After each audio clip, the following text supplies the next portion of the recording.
Join me too in plain view over and over. Join me too, give me that over in plain view over and over. Join me too, give me that over. Come to the game, come to the game, come to the game. Come to the game, come to the game, ready on Thursday.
Ora, boas noites.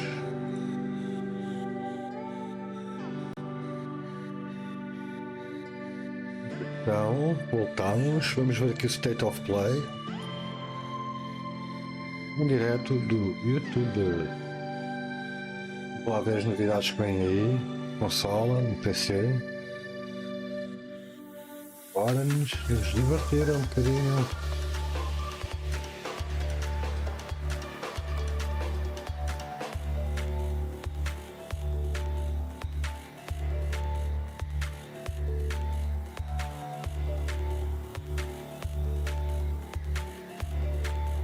Vamos começar.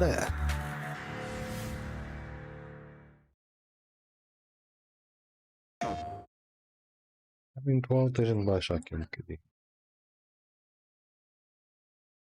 Este programa contais consolas. Vamos lá, 2K Games. Está quanto? What use is a vault hunter?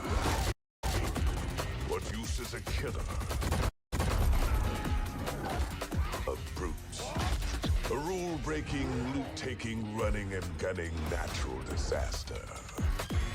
You are, in a word, mayhem. I take that personally.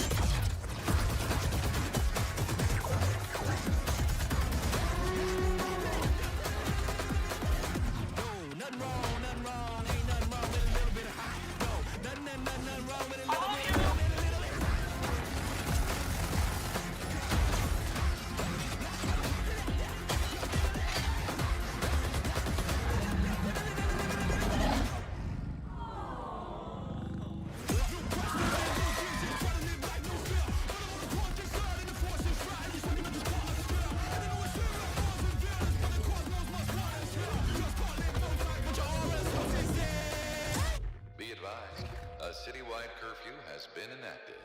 Violators will be shot on sight.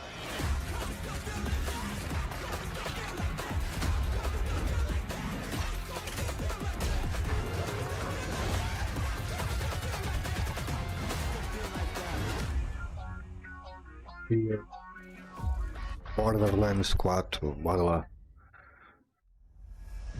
Heyo! I'm Randy Pitchford, founder of Gearbox Entertainment. Today, we're giving you our deepest look yet at Borderlands 4. All the excitement, loot, and gnarly carnage all running on PlayStation 5 Pro.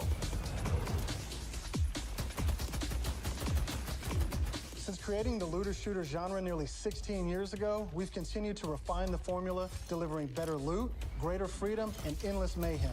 And with Borderlands 4, we've pushed things even further. This is hands down our best Borderlands ever. All new movement, abilities, bigger and badder enemies, and a brand new planet. All in service of making you feel like a total badass. It's the perfect entry point for new players, with incredible new places and a great story. And for our longtime Borderlands fans, we're throwing back to our more grounded tone, while pushing gameplay ahead further than ever before. This is the culmination of years of hard work from my teammates across the Gearbox Studios. So enough talk, let's get it. This is Borderlands 4.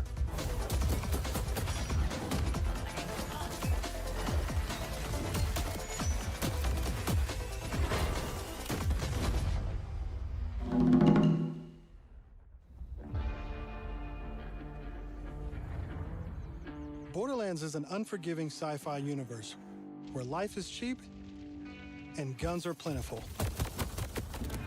You play as a Vault Hunter, a badass mercenary with powerful abilities called action skills.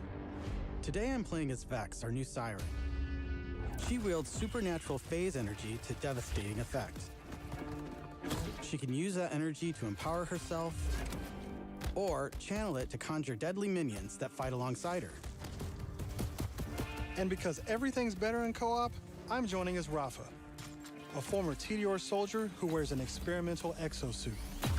He can digistruct an arsenal of weapons, like the razor-sharp arc knives. These are two of our 4 new Vault Hunters that you can play at launch. Borderlands 4 takes place on Kairos, an all-new planet steeped in conflict. For thousands of years, the Timekeeper kept the planet hidden, controlling its inhabitants with bolts, cybernetic implants fused to their spines. Anyone who stepped out of line was brutally crushed by his army of synthetic soldiers known as the Order. That is until 6 years ago when Elpis showed up. This rogue moon was teleported away from Pandora at the end of Borderlands 3 by the legendary Vault Hunter Lilith. When it reappeared across the galaxy, it crashed into the protective veil around Kairos. The results were devastating. A planet-wide cataclysmic event that disrupted the Timekeeper's perfect order. Now people all across Kairos have started rising up, some even ripping out their bolts, and chunks of their brain along with it. Here it comes! That's the situation our Vault Hunters have crash-landed into. A planet ready to explode, and you're the spark. As you explore, you'll meet a cast of incredible characters. Fan favorites return, like Zane and Moxie. You'll also meet new friends like Rush. And as always, Claptrap is along for the ride. Claptrap. Last but not least is Echo 4. This helpful drone follows you everywhere, hacking Order tech, scanning the environment, and helping guide you to objectives. But enough of all that. Let's get into the game. Let's go. Thanks to our improved lobby system, it's easier than ever to join up with your friends on the fly.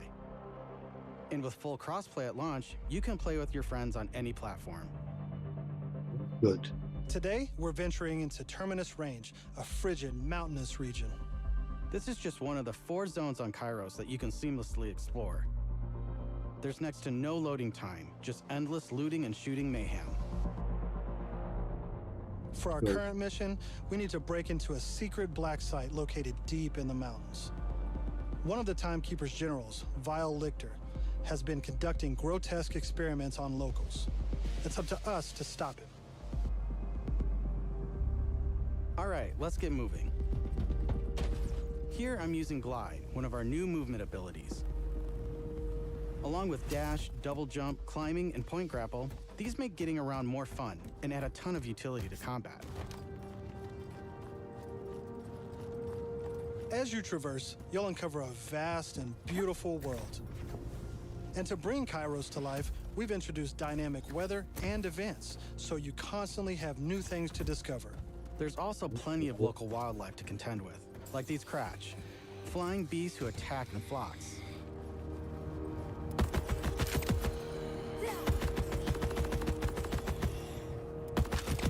Here we've come across a silo, one of several new activities in Borderlands 4. You'll naturally discover short gameplay experiences like this all across Kairos. There's no need to pick up a mission first. These are auto-granted and tracked on your HUD. Silos house old, decommissioned Order tech that you can hijack for the Crimson Resistance. With the help of Echo 4, we'll hack into their network and release the communications balloon.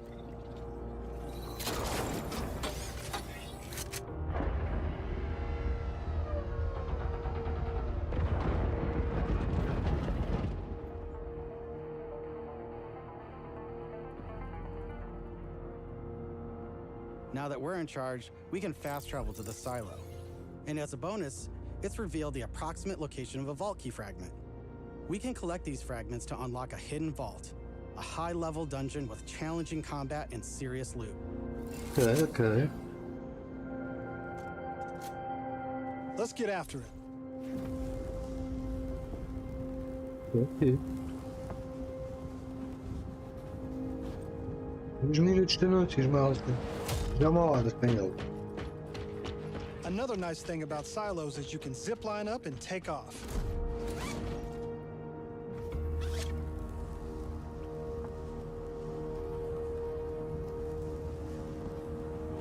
And if that's not fast enough for you, you can always pull out your personal vehicle, the Digirunner. Just hop on, hit boost, and get rolling. You can customize the body, paint job, and even how it handles. And because this is Borderlands, you best believe it has guns. As you traverse, you'll encounter a host of dynamic events. From order patrols to world bosses, there's always something to shoot and loot.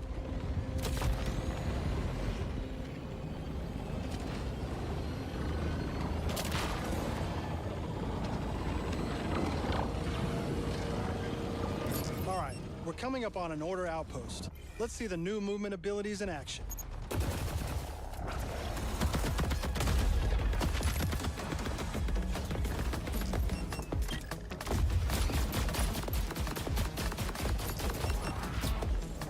Shield, Chaining no our new shield. traversal abilities together makes combat more dynamic than ever. You can dash in and out of melee attacks, dodge projectiles, or quickly reposition to gain an advantage.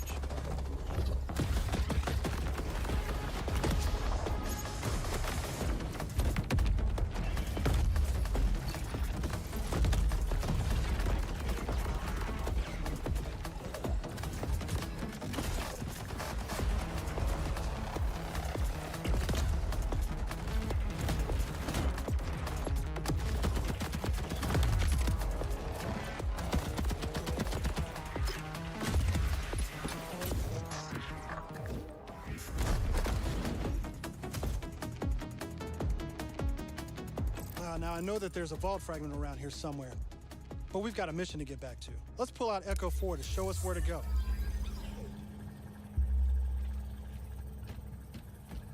We're meeting up with none other than the Tigra Partali herself, Amara. She's a former vault hunter and exotic pet sitter from Borderlands 3. She came to Kairos in search of Lilith and is now helping us take down the Timekeeper.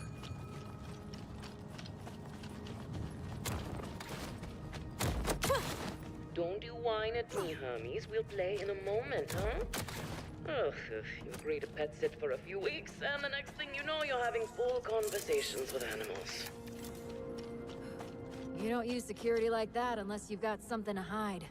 This must be the path to the black side. Agreed. But if Lilith is on the other side, I don't mind some property destruction. Ooh, your specialty! Please, be my guest.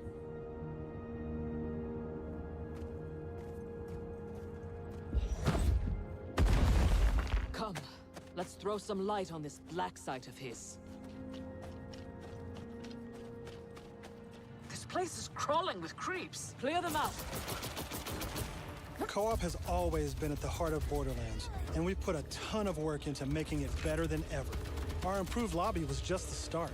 You can also set your own campaign difficulty independently of the rest of the party. This way, everyone can tune the experience to their liking. And you don't have to worry about loot ninjas stealing your drops, as loot is always instanced for each player. Plus, if you ever get split up, you can easily fast travel to your friends. And two-player split screen returns so you can enjoy couch co-op. Regardless of how you play, we just want you to be able to hang with your buddies and have a great time. That's nice. What the hell is that?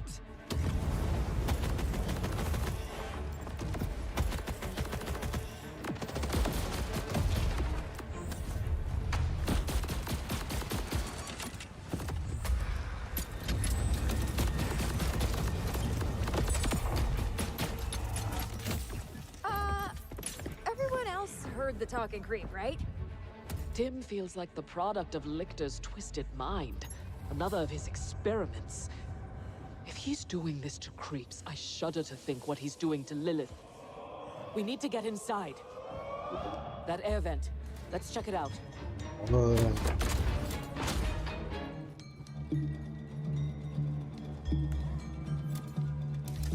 Hermes is really creeped out in here. Not me, obviously. Hermes. Now that we're in the black site, let's take a moment to talk about loot. In Borderlands 4, each piece of gear comes from one of 8 manufacturers with their own characteristics and trademarks. There's Jacobs, with crit-friendly black powder weapons, the elemental expertise of Maliwan, Vladoff, who solve lower accuracy with more bullets, the toss to reload Tediore, or Torg with explosions! We also have 3 new ones. The Order with powerful charge and release blasts, fully auto rippers, and the reliable, easy-to-use Daedalus, which can use multiple ammo types. But that's just the start. We've introduced an all-new licensed parts system. This allows for behaviors and abilities from multiple manufacturers to spawn in a single weapon. For instance, this flat-off assault rifle features a Torg mag, Hyperion shield, and a Maliwan elemental switch. meaning it shoots fast and explodes things. The higher the rarity, the more parts that can randomly spawn, creating wilder and wilder loot. And that's before even getting into alt-fire modes, underbarrels, and elemental damage. The possibilities are truly endless. To Super support naughty. playing with your favorite manufacturer, we've added enhancements. This new type of gear replaces artifacts and provides bonuses to specific manufacturers. Take my current enhancement. It adds a kill bonus to all guns with deadless parts, along with more reload speed and critical damage. This lets you min-max your build around your favorite manufacturer, immediately turning just okay guns into amazing weapons. Finally, we've heard your feedback, and we've overhauled our drop rates and loot across the game. We've worked hard to make sure all our gear feels better than ever, while also making rarity matter again. This makes for our most satisfying loot chase ever. And at the top of everything are legendaries. These have always had unique effects that you won't find on any other piece of gear. But in Borderlands 3, they drop too often. This not only devalued legendaries, it made everything feel less valuable. In our new system, not only do all guns feel great, but now legendaries will truly be special events. We've added the magic back to our loot chase, and we know you'll love grinding all that great gear on Kairos. But let's get back to combat so I can show you my favorite thing, Ordnance. This is the new gear slot for grenades and heavy weapons like rocket launchers.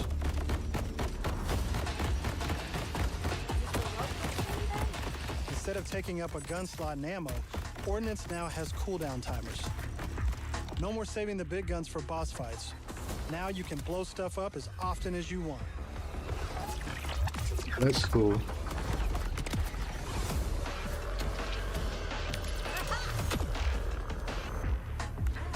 Before we go further, let's talk a little bit about action skills. Every Vault Hunter has a set of 3 unique action skills.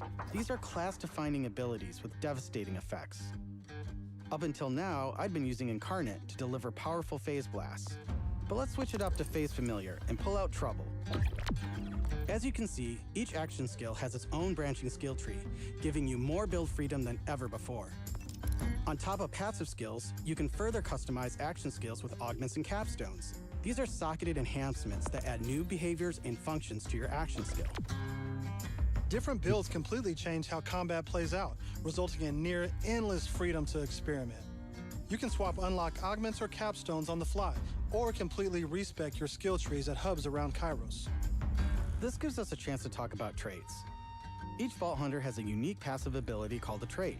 For Vex, her action skills attune to the element of her equipped weapon. So by swapping guns, I can change Trouble's damage from kinetic to shock, fire, or any other elemental type. And also, you can pet the cat. Dead end. Or is it? Let's see where this vent takes us. God, This is test tubes? almost halfway of the game, probably.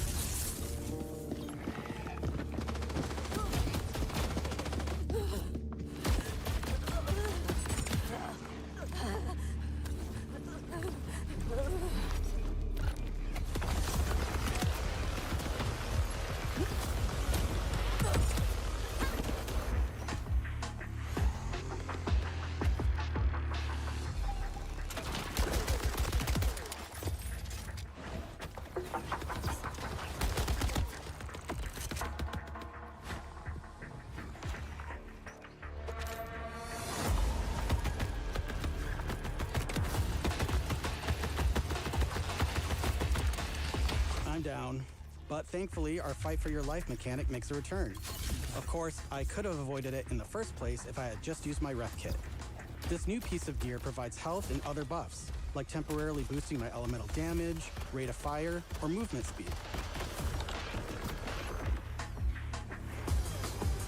I'm almost afraid to ask what's in the tube. Oh, look at these guys. Are those crystals growing out of them? By the way, if you're looking to experience the story again or just grind for loot, we've added full mission and boss replay. That's right, no more save loading to run bosses. Now you can return to the arena and use Moxie's big encore machine to spawn another run. That's But we'll cool. talk more about Endgame later. For now, let's jump ahead and show you something truly badass. Let's do. That's In boss. Borderlands 4, our bosses are bigger and better than ever, putting all your new skills, gear, and abilities to the ultimate test.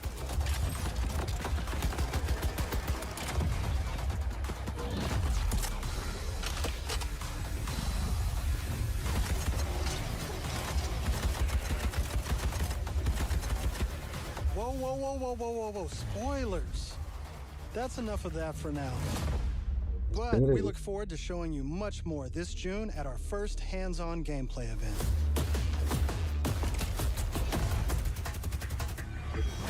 And from everyone at Gearbox, thank you for joining us.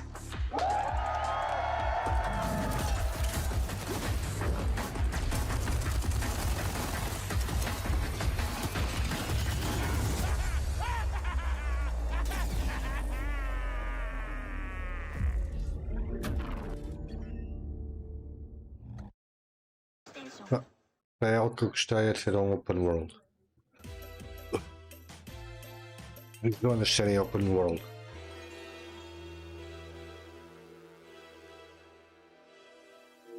O que vem daqui?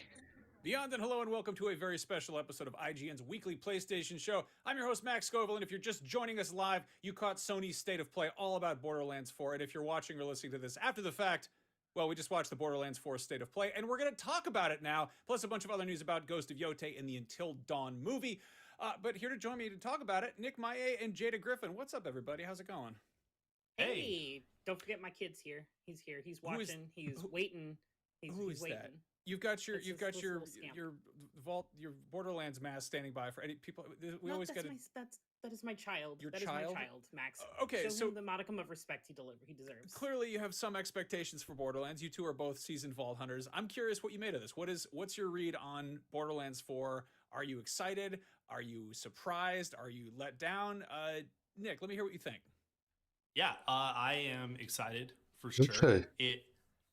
We were saying this when we were watching it. It feels like they took some of the best parts of Destiny and added it to Borderlands, and it looks like it's gonna be a lot of fun. I'm glad that local co-op is back because that's something that I definitely want to try out with the Yeah. next one. But yeah, I'm sold. Simple as that. Me too. Jada, what about you? Yeah, I mean, I've been keeping my eye on this one. This has definitely been on my radar since it was announced, and I really like the new mobility tools that they've given us in this one. Although I do feel like the sliding mechanic feels a little slow compared to some other games. Like I remember when this is super old, but playing Vanquish when you could like slide across the ground with like jets and stuff attached to your legs, like felt so quick. And there's so many other games that have faster, what looks to be faster mobility than this. Like maybe the footage wasn't showing it at its full speed. I don't know yet, but I really like the aspect that they're at least adding more mobility options to kind of help make the game feel a little bit For sure. faster paced. Yeah, I mean, the thing with demos like this is they are carefully rehearsed and very much planned ahead. And so it wouldn't surprise me one bit if they were just slowing things down a bit so people could take in the action and it's not just this kind of frantic mosh pit of stuff happening. But I do see your point there. It seems like they've done a lot with traversal. I guess I'm curious, sort of compared to how Borderlands 3 was received. This very much seems like they are kind of listening to feedback on previous games and kind of trying to course correct and make good. What jumped out at you as like the biggest change here? Go ahead, Nick. Yeah, please. I was gonna say the humor. My problem with 3, especially, is that it was so in your face, like very like just way too many jokes, way too much. Everything had to be funny and goofy. And I just noticed with this, it was definitely toned down, and that is something they said in the beginning. So I'm looking forward to that because that's one part of the game that I just could not get into, especially with Borderlands 3, is that it was just a little bit too much as far as like the goofy and the silliness goes. I think the goofiness and silliness is fine because that's very on brand for Borderlands, and that's kind of what the fans kind of come to expect. I think they just missed the mark when it came to the writing and the timing for the goofiness and silliness in Borderlands 3. I think that was the biggest thing because you go back to something like Borderlands 2, which is lauded as the best story for the Borderlands series, in my opinion, and many others. But it had tons of humor and tons of jokes constantly.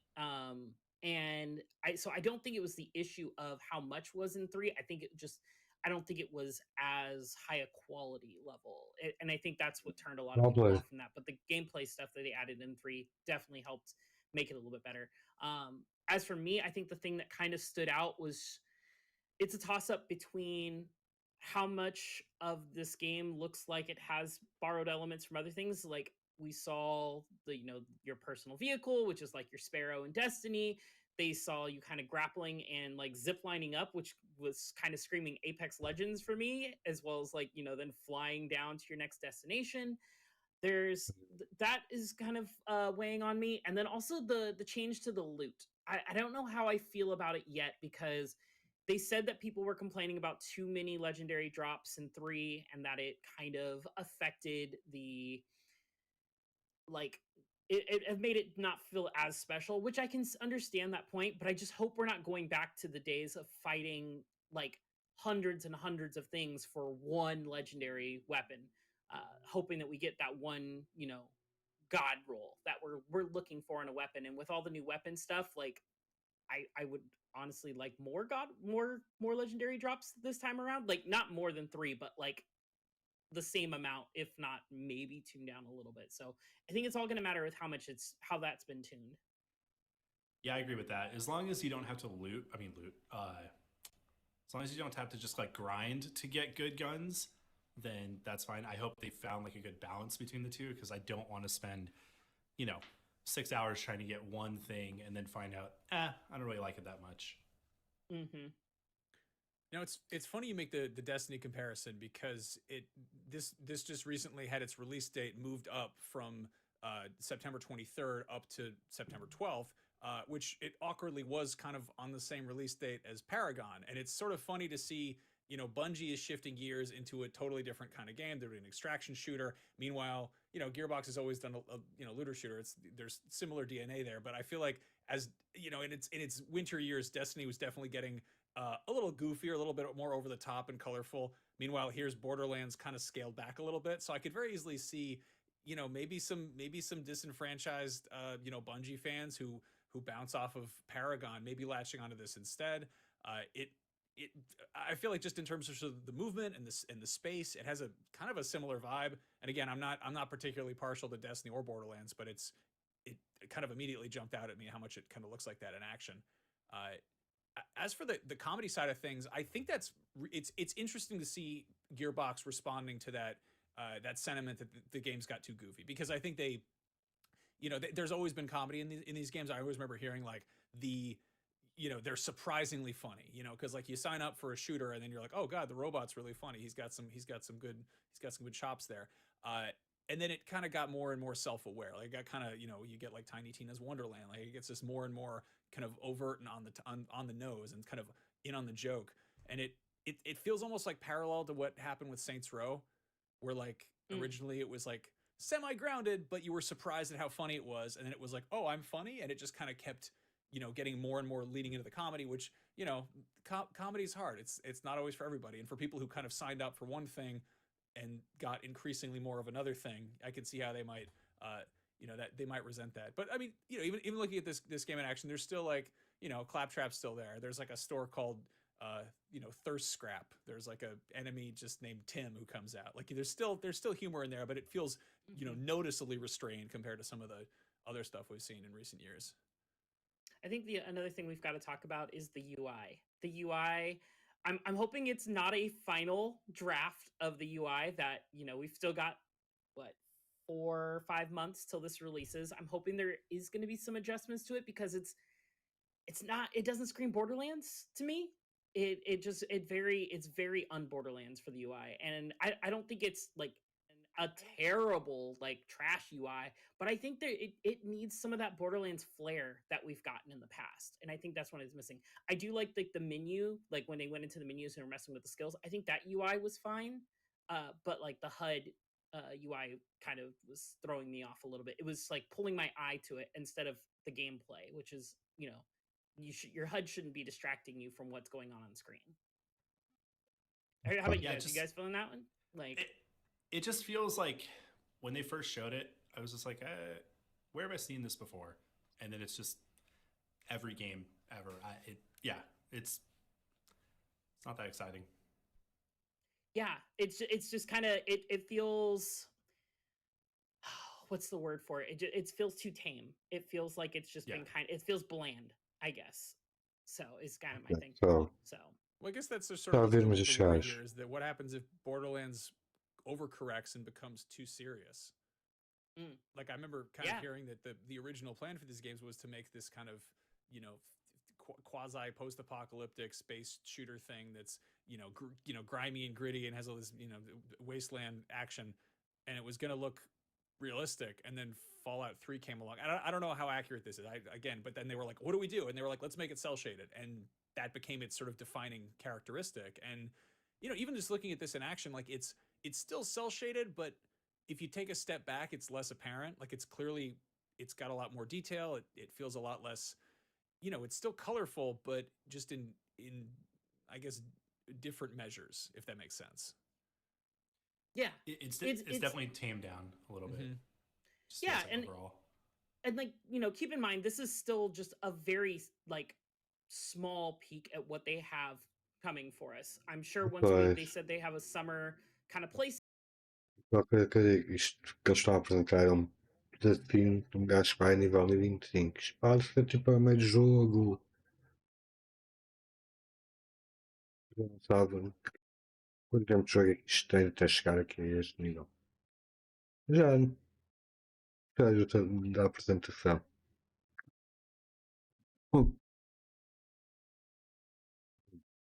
Gostei.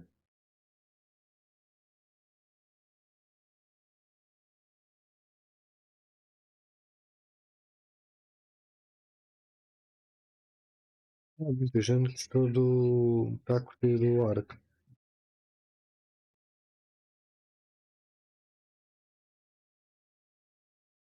Pode ser, pode ser.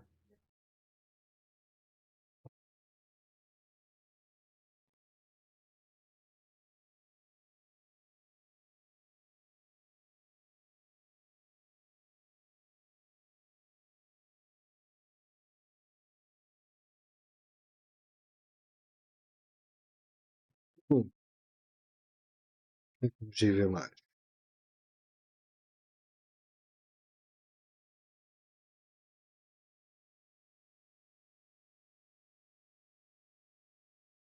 Mas que um gajo não pode também.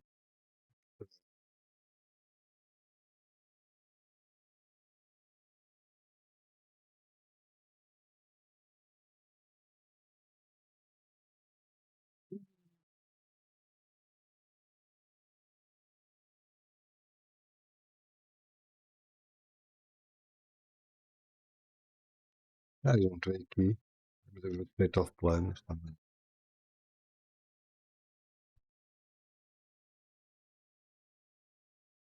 Estou com muita pastora.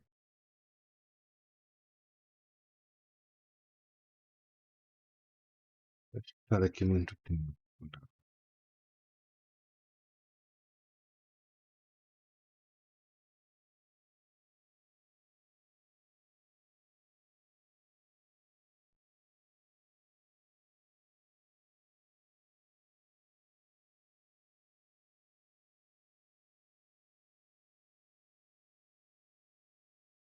O Paco leva um treino tático de Roman, que é isto?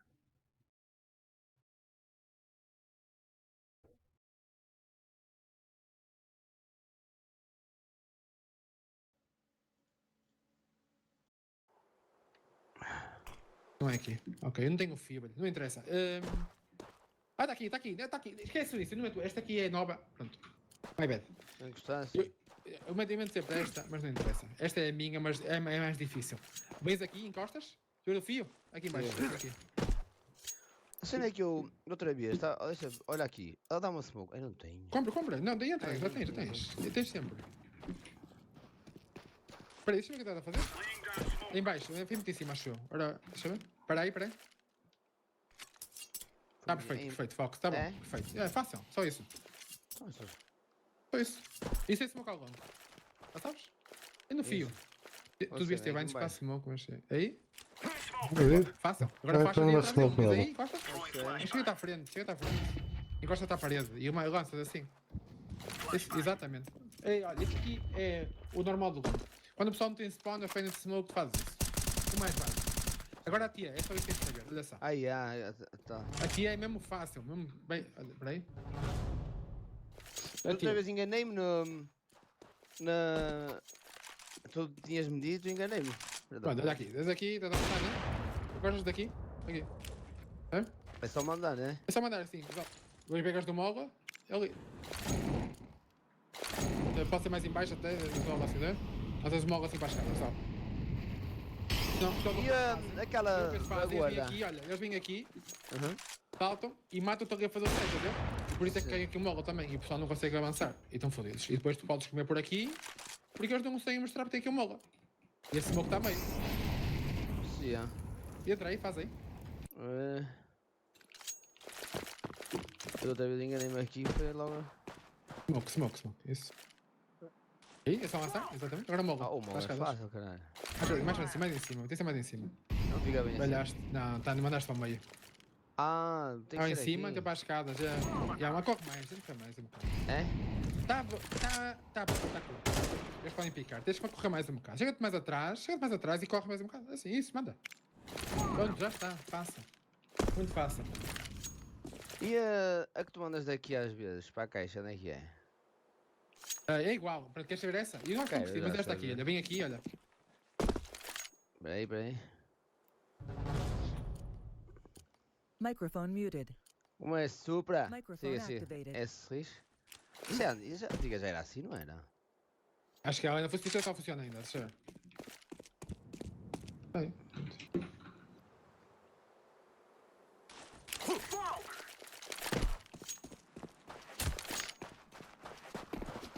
Tu é agachado ou é de pé? Peraí. O que é que eu De pé, eu ajeito-me a baixar, depois levanto-me. E é só para me apanhar aí direitinho. É aí nesse risco. Eu levanto, depois é na manchinha ali. É na mancha? Não, mas é pequena, ali está pingado. Mas é de pé então? Sim, agora lança. Exatamente. E esta é mais difícil de dar em bloco. A outras conseguem tipo a outra. Eles chegam aqui e dão mais facilmente bloco. Esta também dá para dar bloco, mas a outra é mais fácil ainda. As suas, e outra cena das coisas, olha aqui. Só mais esta. Espera. Aí, Aqui, olha. O pessoal faz assim, levanta-se e lança assim. Eu lanço assim, deixa-me ver uma cena. O pessoal faz assim, deixa ver como é que ela fica. Eu não mando assim, mas deixa ver. Microphone muted. Microphone activated. Perfeito. Olha, o pessoal vem aqui. Abaixas-te aqui, metes aqui a mira, levantas. Abaixas.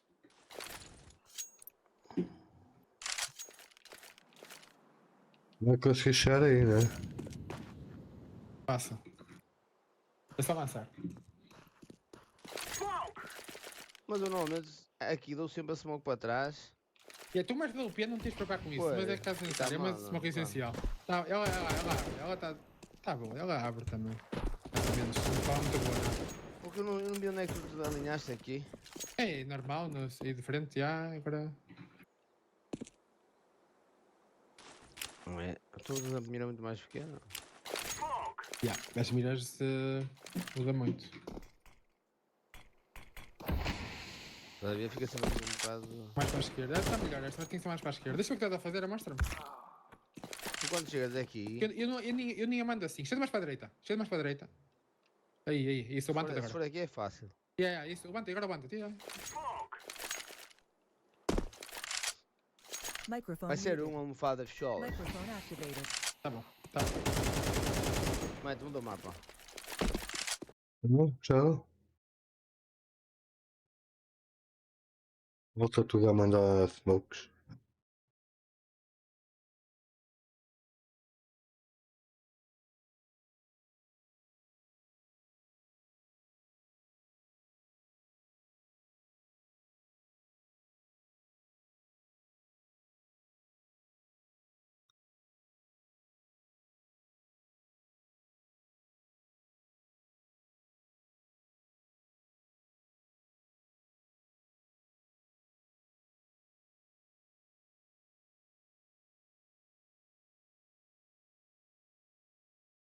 Tem que fazer. Provavelmente isso é. Mas vamos alterar.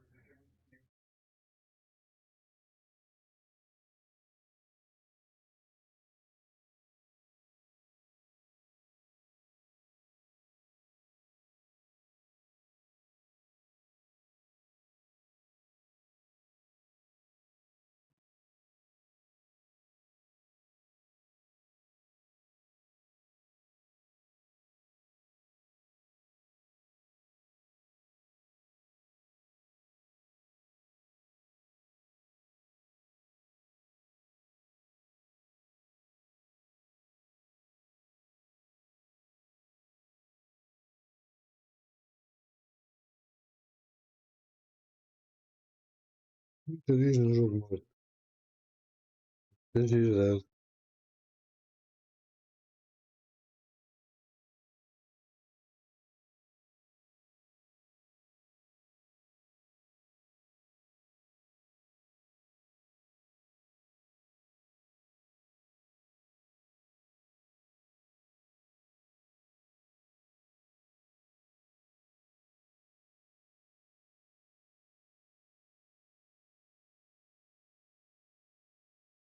Deixa eu ver isto.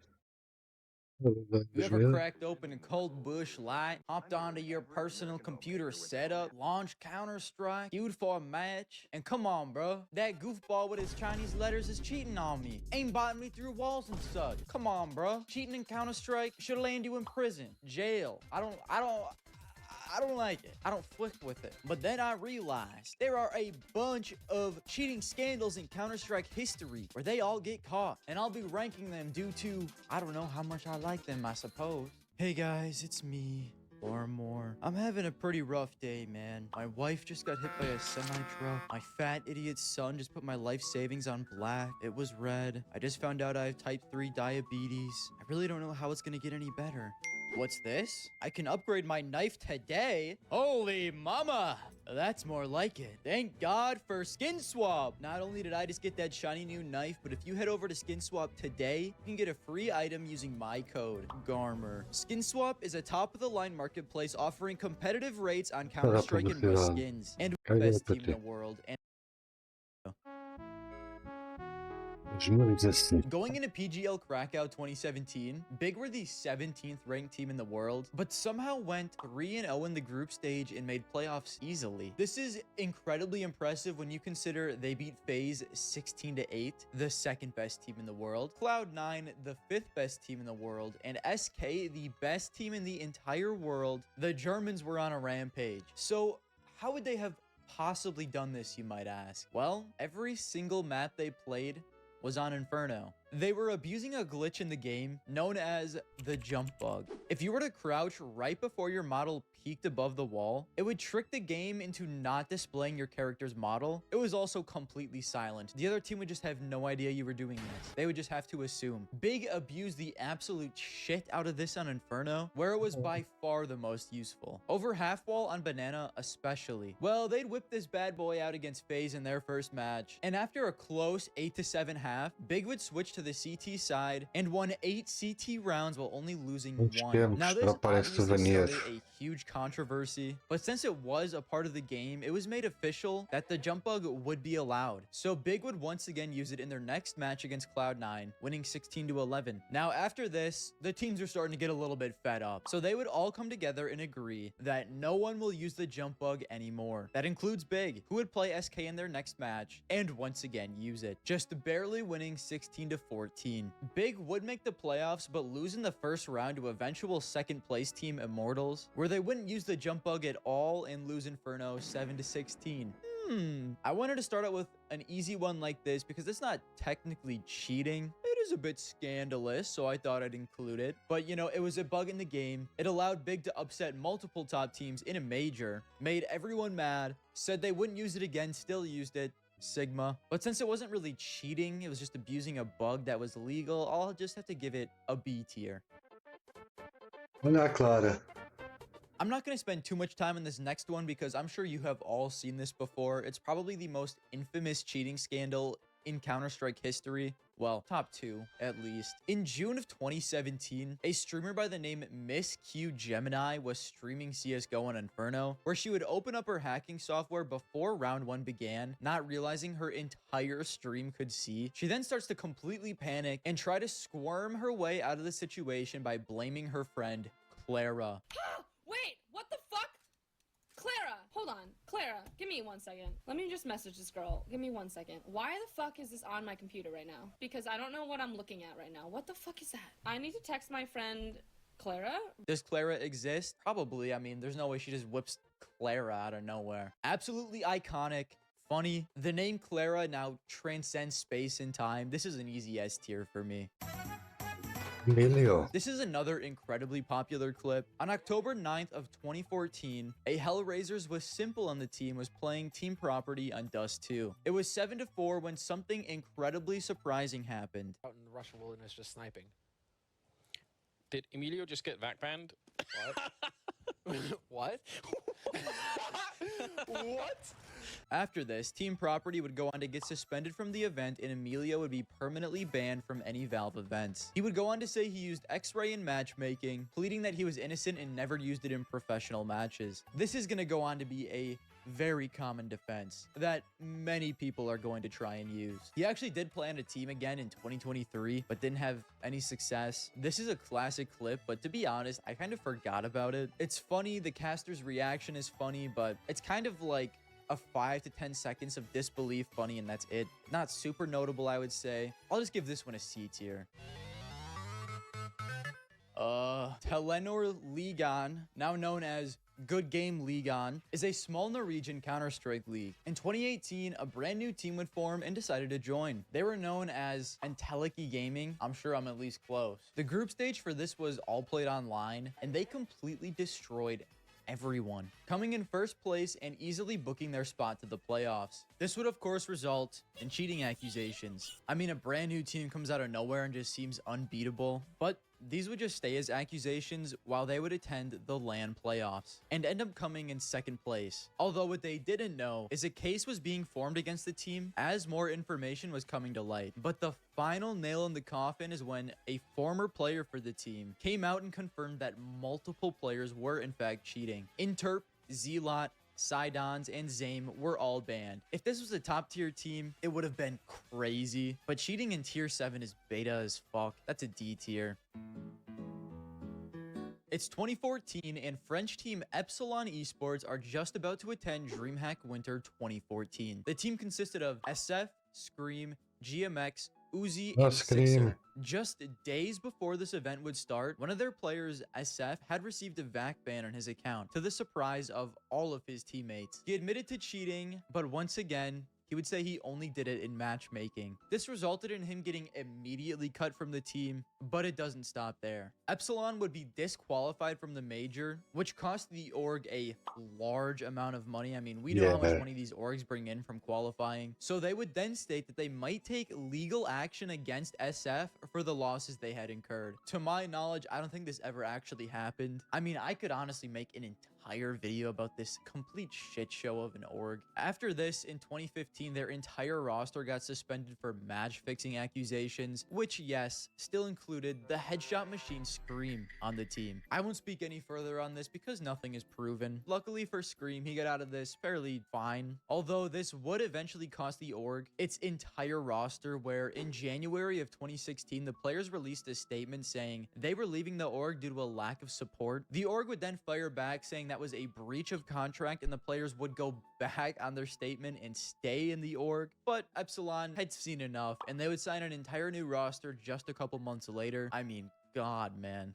What the fuck? Entertaining shit show. Golden Boy Scream Dark Past, maybe. Top-ish team had a player cheating. I think this deserves a solid A tier. Mentioning about the In club. 2019, a clip of 1.6 Pro Fakin was kind of making the rounds. He was streaming himself playing a Mirage game, and everything seemed normal until... Jeg smoker vinduet. En med you could see the reflection on his goddamn glasses, an outline of a player. Buddy was walling and his glasses gave it away. There's not really much more to say here. He wasn't playing professionally anymore, so nothing really came of this. He just got exposed by the community. That's a crazy way to sell. Reflection on the glasses, man. I think this is an incredibly funny way of completely ruining your public image. But I mean, hey, the old guard's got to keep up with the new age crackhead somehow, right? This is a solid B tier for me.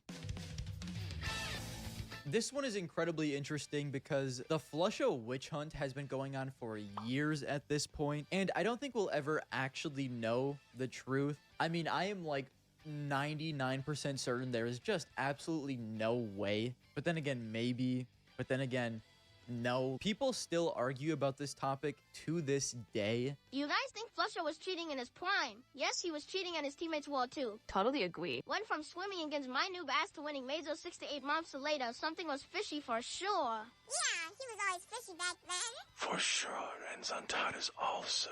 I have 14,000 hours in CSGO, and I can name more pro that were hacking. Even Tens has been spotted with the name lock on Overpass. This is just hidden from the public. CS is a cheated game. It's the one who hacks the smartest. Him, his teammates, C9, etc., etc. You list etc. when you have no more examples, and you want to pretend that you do. And Valve knew it, and couldn't say anything about it, or the scandal would ruin the game and the pro scene. Flusha cheated at some point, and that is a fact. I'm posting this for all the newer CSGO followers that weren't here a few years ago when Flusha was blatantly aim-locking and never got banned. This video right here literally proved it. Please watch before making any childish comments.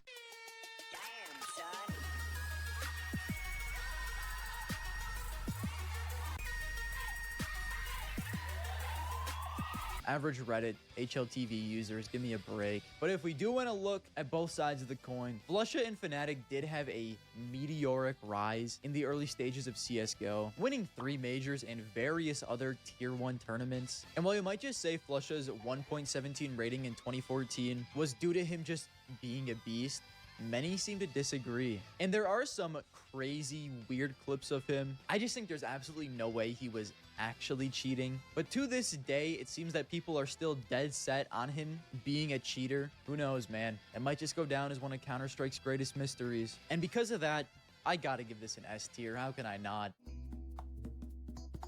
Let's just call it how it is. The support for Counter-Strike in India is nearly non-existent, despite the country making up nearly 18% of the world's population. Well, the nice men in Optic tried to change this. Hey guys, Editing Garmer here. I retract my statement of saying the nice men at Optic. Apparently they knew that Forsaken was cheating before they signed the team and went along with it anyways. Then the players said that he was cheating, and if they don't kick him, they won't play. And then the org said no. Then after Forsaken was caught cheating, they just cut the entire roster. Completely brainless, man. On June 1st, they would start Optic India and sign Antidote, Formless, Hyvan, Marzil, and Forsaken. Well, literally just 4 months later, Forsaken was caught cheating at Extremesland 2018, a local Indian LAN. He tried to hide his cheats by renaming them Word.exe. Truly one of the greatest thinkers of our time. After this, Optic said, okay, fuck India. We're dropping the entire roster and are never returning. Thanks a lot for ruining an entire region, Forsaken. Now, this is an absolutely iconic cheating moment,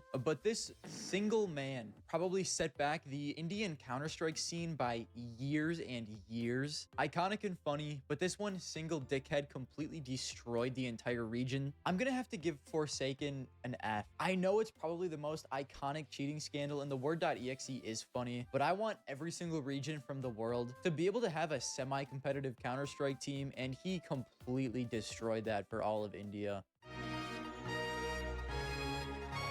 In 2018, Flash Gaming and Vici Gaming combined into one team known as VG Flash Gaming. There were 10 players from the two teams and only 5 made it into the new one, so the leftover pieces created a team known as Fierce Tiger. At the Asia Championships 2018 Chinese qualifier, they would go on to upset Tai Lu, who at the time were the best team in Asia. They just barely squeaked through with a 19-15 win on the third map of Inferno, where one of their players, Leo, dropped an absolutely absurd 1.49 rating. 4 days later, he got backbanned, and this would disqualify Fierce Tiger from the event. And and they would kick Leo from the team shortly after. But it doesn't end there. A couple days later, they would have to play VG Flash Gaming, their now arch nemesis. But unfortunately, VG Flash Gaming couldn't play this game due to internet issues. And after some investigation, the team found that someone had broken into their house and cut their internet wires. We still don't know how this happened, but we might have a few solid guesses. Now, cheating against Bentet, that's lame as hell. But breaking into a team house and cutting their internet wires so they can't play you, alpha as fuck. That's an easy S tier. This is another situation where somehow Valve allowed a bug in the perfectly crafted game of Counter-Strike. Simply unbelievable, I know. On the 26th of August, 2020, a new bug had been discovered and made public. It allowed coaches to see a part of the map they would normally never have access to and gain critical information, like a Rainbow Six Siege camera, but in Counter-Strike. While this is the date that it was made public knowledge, there had been a lot of coaches that had known about this and had been abusing it for years. An investigation would break out, and 5 days later, 3 coaches were banned by ESIC. Later in September, 34 more coaches were banned. Finally, in May of 2022, ESIC announced that nearly 100 coaches would be getting banned, the most popular of which was Dead from MIBR and Hunden from Heroic. It was said that players on Heroic knew of him abusing this bug and even helped him get into certain positions on the map, but there wasn't enough evidence to actually charge any of the players on the team. This was a huge scandal when it first broke and caused outrage from pretty much everyone in the scene. Before this, Hunden was actually a pretty liked figure within the Counter-Strike community, but now his image is completely destroyed. Very big deal, not really funny, kind of just upsetting. I think I'm gonna have to give this one a D tier, because it's like, what the fuck, guys? You really didn't think you were gonna get caught doing this? Get a grip. Now, this next one isn't technically cheating, I guess. I mean, unless you count cheating the poor betters, but in 2014, one of the best teams in all of North America, iBuyPower, were playing in a match against Netcode Guides. It was a fairly meaningless game, so before the match, a majority of the players all got together and decided to bet on themselves to lose. They would then go on to do the most obvious throw that I have ever seen. What is he doing? Why did he hesitate so much? Depois escândalo do pessoal das After jogos. this, rumors of match fixing started circulating, until half a year later, where the Grim Reaper would dig iBuyPower's grave. Richard Lewis would release an article exposing the team for the throw, and Valve would then release a blog post titled Integrity and Fair Play, which announced the permanent ban of Cud, Deborn, Dazed, Steel, Swag, and AZK. Skadoodle was not banned, as he refused to accept any skins after their throw, which was probably one of the greatest decisions of his entire life. I mean, imagine if he accepted, man. North America would be in even more shambles than we already are. Anyways, I mean, this is absolutely S tier. How can I not? This is just Counter-Strike history, peak Counter-Strike history at that. This is probably a situation most of you guys haven't heard about, but it's probably my favorite one of the entire list so far. On February 10th, 2015, Team Online Bots was playing Imperial Dragons, but before this match, a bettor named Stromberg had approached the team and offered them a bunch of skins to throw the game, and Online Bots would actually accept this offer and take the skins. Stromberg would then put around $10,000 in skins on Imperial Dragons to win, and the odds for Online Bots went from around 70% to 35% to win. Then Online Bots would go on to win the match and call Stromberg out afterwards. Fucking legends. They would go on to make a statement on Reddit, but it has since been deleted, along with the HLTV page and any other page with the match information, which is really strange. I might get hunted down and killed for even talking about this. I don't know. This is obviously an S tier. I mean, are you kidding me? Complete chads.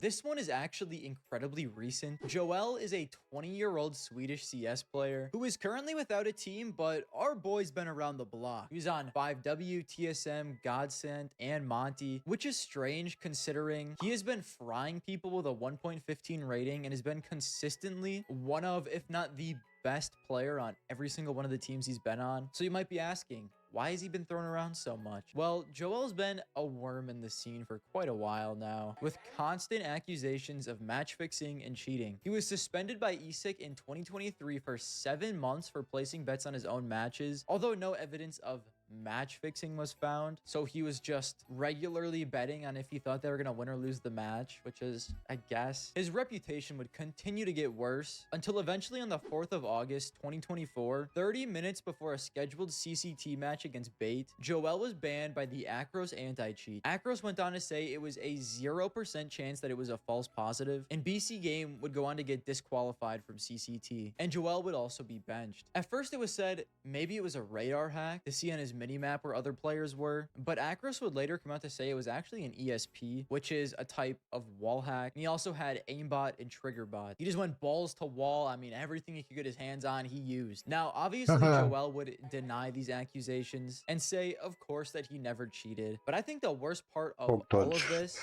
according to Akros, the cheat that he was using is a public cheat that anyone can just go online and purchase that strictly advertises Akros undetected status. He couldn't even use a private custom made cheat to try and get around Akros. He just looked up and used a cheat that said it could get around Akros. I mean, he really did not give a fuck. To me, this is just F tier. Not really any cultural impact. Just cheating in tier 2. Putting Counter-Strike legend Guardian, who had just transitioned into being the team's coach, in an awful situation. Situation is just boring and embarrassing.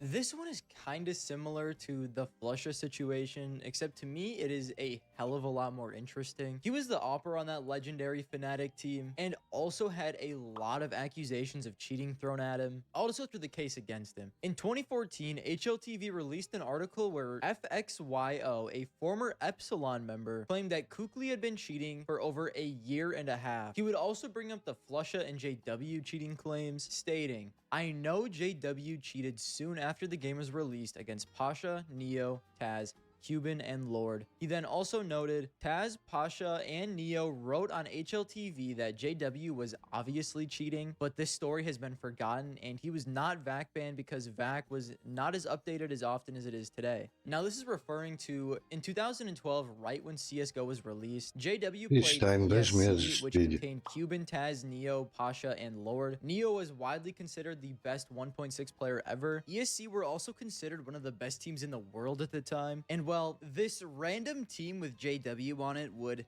16-0 them, making the members of ESC quite upset.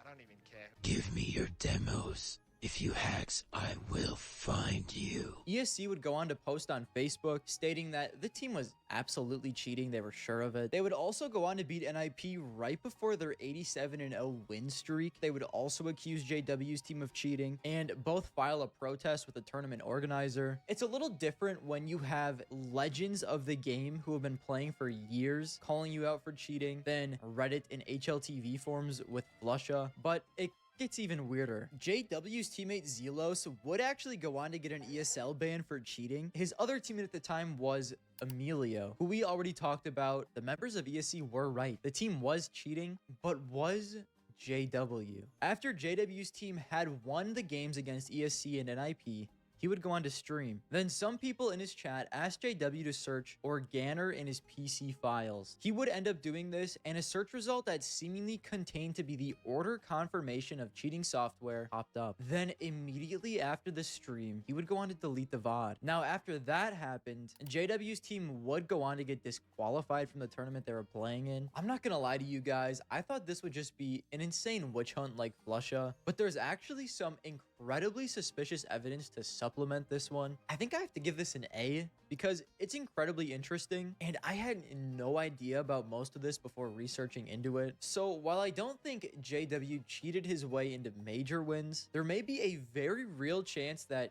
he was cheating in the early days of CSGO. Kukli played for Team Titan in 2014, a team that had some legendary names like Kenny S, Apex, Existence.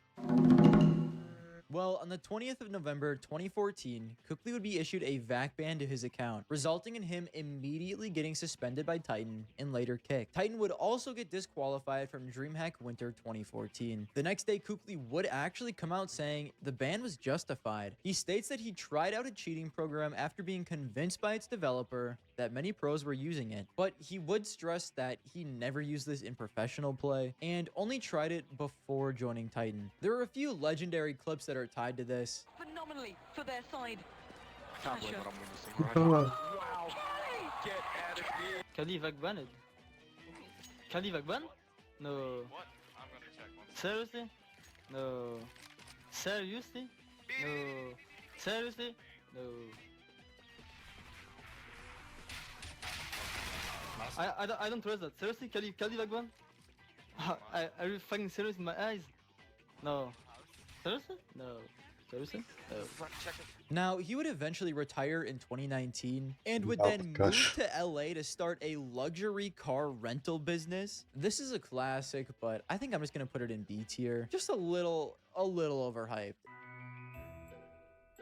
This is another instance of not really cheating, but just of abusing a bug in the game. And this is probably the most legendary bug abuse in Counter-Strike history. DreamHack Winter 2014 playoffs were starting, and the two favorites for the event, Fnatic and Team LDLC, would face off in the quarters. It of course came down to a map 3 decider on Overpass, where LDLC took a huge 13-3 lead until Fnatic revealed their trump card. They would boost Olofmeister with a scout in CT spawn, which allowed him to see a huge part of the map. This would help Fnatic win that eco round, along with 12 more rounds in a row, to eventually win the game 16-13. Anytime LDLC tried to take water control, they were just getting decimated, and they had no idea where it was coming from. After the game, LDLC and the community were kind of outraged, and LDLC would go on to file a complaint against pixel walking. DreamHack decided that the second half would be replayed, but Fnatic would counter this, saying that LDLC also broke the rules with their own boost. But Fnatic ended up getting overwhelmed by hate from the community, so they just decided to forfeit the match. LDLC would then go on to win the entire event. This is clearly an S tier. How can I not?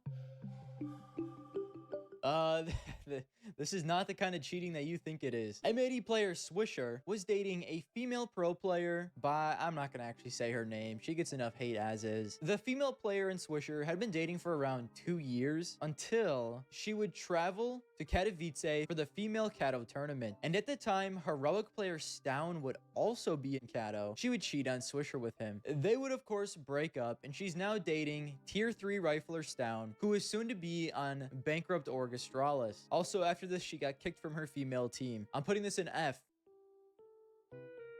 Believe it or not, there was actually a time where there was a Stewie 2K witch hunt, and it produced this legendary video. Hello everyone, and welcome to my Stewie 2K video. This one, in my opinion, is one of the worst ones I'm going to go over in this video. As you can see, it's the same pattern. He locks onto the enemy, then starts doing his weird fucking shit. This one's right on, crisp, clean lock, boys. When this first dropped, it was huge, not because everyone thought Stewie was cheating, but because everyone ganged together to bully Dan M. Just an absolutely magical time for Counter-Strike. An easy A tier for me.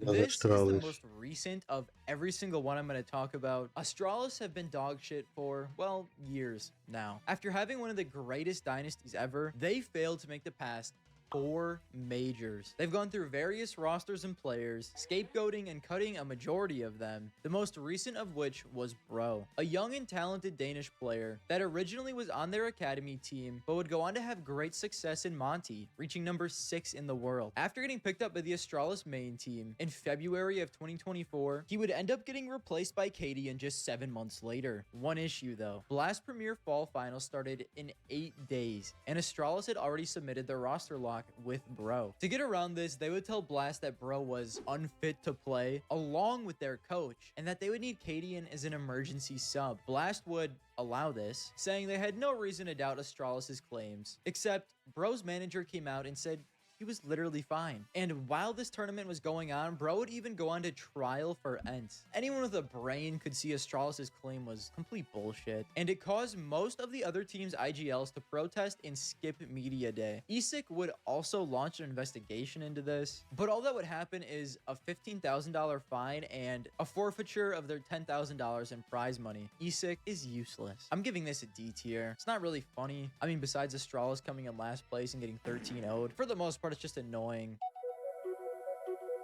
And lastly, in March of 2015, Cloud9 would play at ESL 1 Katowice, the first major of the year, and they bombed out 1-2. Although a little while later, one of their players at the time, Semphis, would go on to have an interview with Launders, stating that the entire team was on Adderall during this tournament. The ESL comms were kind of funny, in my opinion. I don't even care. We were all on Adderall. Like, I don't even give a fuck. Like, it was pretty obvious, like, if you listen to the comms. Smoking off mini pit, it could be shitty. Boiler dead? Boiler dead? I'm holding the site running.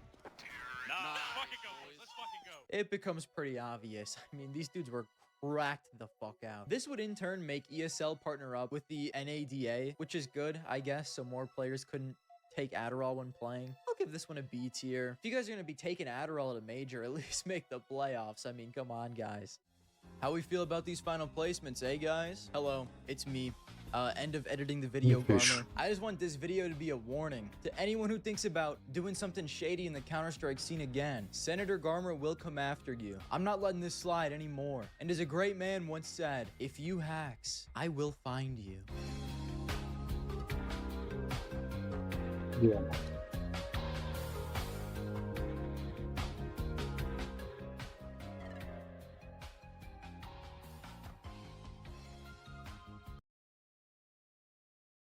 Fixe.